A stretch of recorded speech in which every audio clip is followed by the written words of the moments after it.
how did the Walker women's journey reflect the movement of women into the seat of power?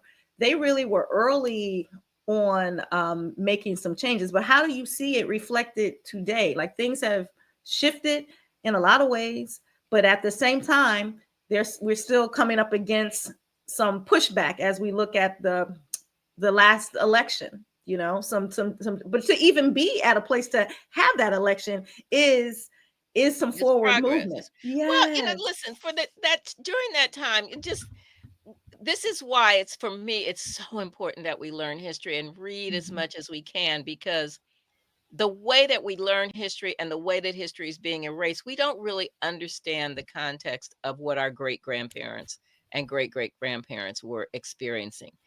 But during that period of time, again, most Black people were still living in the rural South. The jobs that were open to Mhm. Black women were being a washerwoman, a cook, a maid, a domestic, a farm worker. And so Madam Walker was there were a few school teachers, a few nurses, but Madam Walker was providing economic opportunity for women.